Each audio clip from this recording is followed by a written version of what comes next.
Hey guys, hope you're all well. I thought I'd do a quick video on the latest update to ICARUS. So it's the ICARUS Week 12 update, and this is a big one. Although it also gives us information of the one that's coming next week, which is also for week 13. So I'm just going to dive in and start reading it, and then I'll go through it. So for this update, we started to laying the foundation for some big upcoming changes to the talent system, including adding a Respec feature next week. Hell yes.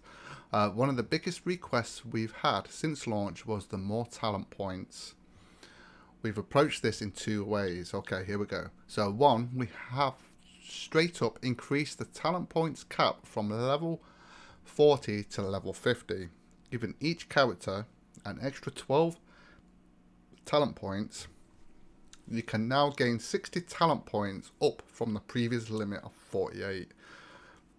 So that is a really good thing, and a lot of people are pleased about this from what I've seen. So on number 2, we've also split solo talent tree points into their own group, which means you're no longer spending your main talent points on solo talents. We're hoping this should alleviate concerns about not being able to unlock enough talents for a single character, while still encouraging you to create specialized characters and avoiding any one character being all powerful. So now I'm going to go into some details on this.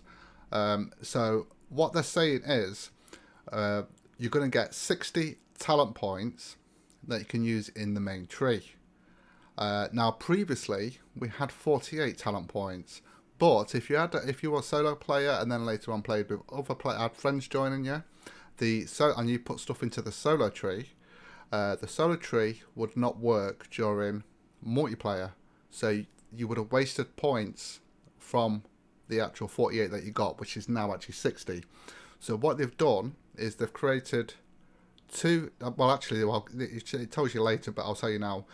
So what they've done, you're getting 60 points that you can use for the main trees, but you're also, every other level, you're getting one talent point for the solo tree. So technically you're getting 85 talent points per character, but 25 of those you can only use in the solo tree, and then so everybody can use 60 in the main bits in the main tree, and then 25 in the solo, so that if a friend joins you, you're not losing out on the actual talent points. You both got 60 points to use, and it's just, but you still got this solo thing. So if you're playing solo, you're still going to benefit from the solo tree. And again, so yeah, and it's a bit of an improvement. So it makes your solo character a little bit more powerful, obviously, because you've not got people helping you. You're not playing as a team. So as a solo player, it's actually an improvement as well, which is I think was needed. Although looking at it, I mean, I've been alright on solo. Yeah, I've died a few times. I've cleared out anything like the last stream where I died 3 times right at the beginning, but that's part of the game. If you've never died in the game, then you obviously, it is what it is. Okay, so let's move on, although I might end up repeating what I've said, because this is because I've actually took into account the 25 one, which it actually didn't mention there, I don't think. Okay, so a significant change we've introduced is the concept of an infinite leveling system. Before, we had a hard cap of level 99, which allowed you to unlock just over 300 blueprint points, so that you can access everything added to the tech tree now and in the future.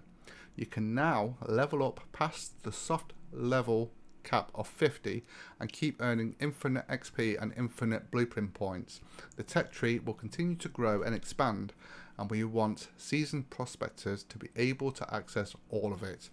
For existing characters, depending on your level, you should now see up to an additional 12 talent points available when you next log in, which I've already gone over. Now what this means is, before it was level 99, that was the end of it. So if you've got a character that you've maxed out at level 99, you would not have actually, and you carried on, you would not have actually got any more blueprint points. You would have had the max blueprint points.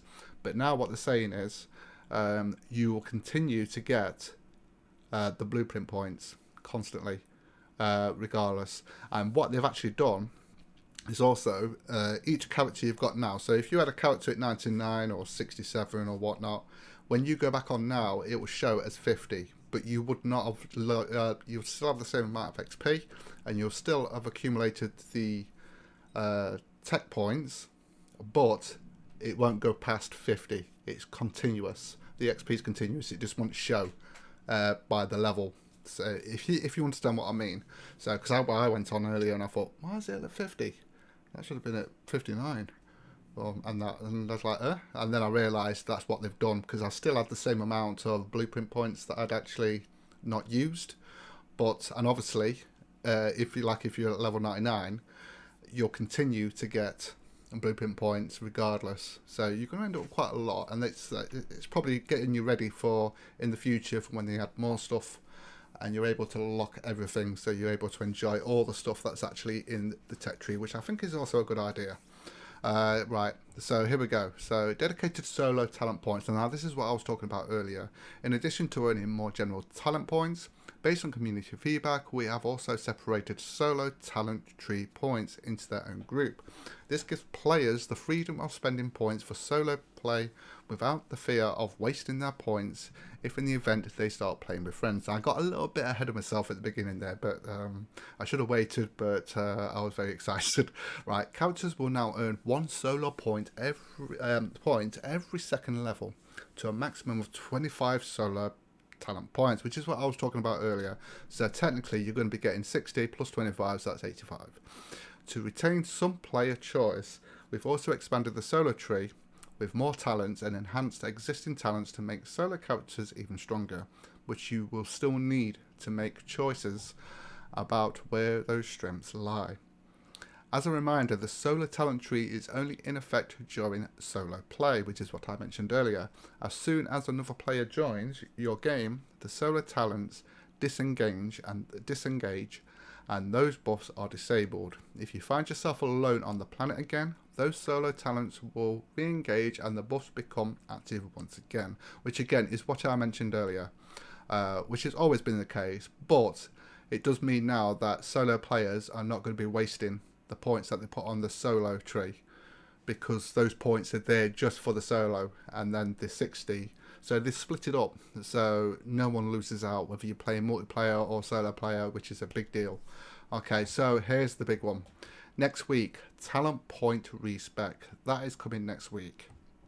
So we wanted to ensure that we implemented a fair and balanced system when it came to respecing, but to also make sure players had to make a choice when it came to deciding whether to do a large character respec or create a new character to specialise in different skills.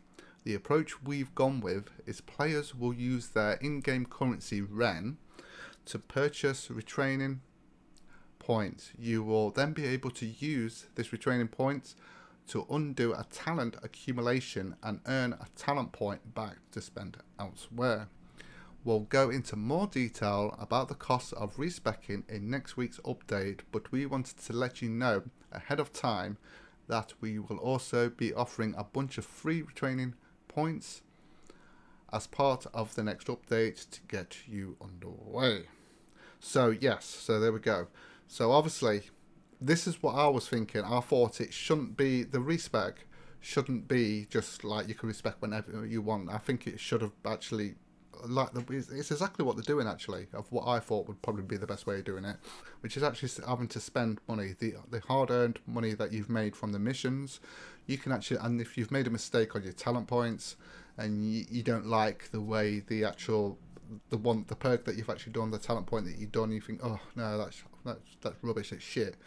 So you can just, if you've got some Ren, you can just undo it and then choose another one and try that out. So at least it's trial and error, but obviously you can't keep doing it. You've got to earn money, so you've got to keep playing the game. So, and I think that's an important part of it, and that's probably the best direction they're going to. Well, it is. It's the best direction to go, I think, instead of just making it free and just letting you be able to respec whenever you want. So yeah, that would just make the game a little bit too easy, I think. Okay, so I'm just going to go through the patch notes really quickly, and then we've done here. I think I've covered all the main things, the most exciting things. and you'll have to let me know in the let me know in the comments in the description. Let me know in the comments, what do you think of this update?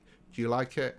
Do you think they could have done something differently or not? Or are you absolutely pleased and they've actually hit the nail on the head with this one? Please let me know in the comments. I'd love to hear from you. Okay, so let's have a look at the patch notes. So we've already gone through what they've changed with the level, increased talent points, the soft cap and everything, and the solo tree. And they've also added this new talents to the solo tree, and they've also added a new sleep interface. I've not looked at that yet, so I can't really go into detail with that. They've added graphics setting option for contact shadows, an inexpensive way of rendering shadows. So that'll probably be good for people that's got a lower end specs on their PC. And these are the fixes they've done. So, fixed issue where distant mountains and outposts were not casting shadows correctly. Now, I didn't really notice that. I think that's mainly because I had shadows right down anyway, just so that people could see a bit better on stream. Fixed issue with visual artifacts in the distance. Fixed not being able to remove the player waypoint by double clicking. Fixed issue where player could have more than one waypoint. Fixed waypoint markers not being given the correct colour, which only happened since last week's update. So yeah, but I'm surprised they've not fixed that sooner, but I think they're just sticking to their schedule of doing updates each week. Fixed further instances of some water bodies missing fish, especially rivers. Improved the description of the hunting rifle to clarify that it is a semi-automatic or semi-automatic, however you say it. Okay guys, so that's it. A very big one, and I'm looking forward to next week to seeing how much it's going to cost to be able to. I mean, it's going to cost. We're going to have to purchase for each point. So if you've got multiple talents that you want to change, then you're gonna have to pay for each one, which makes sense in the way the game. The way the game's gone. So thank you so much for joining me. Hope you enjoyed that. And like I said, let me know in the comments what you think and whether you think it should be different or whether you think that it's actually perfect and it's what you expected. So yeah, take care guys, and I will see you in the next one.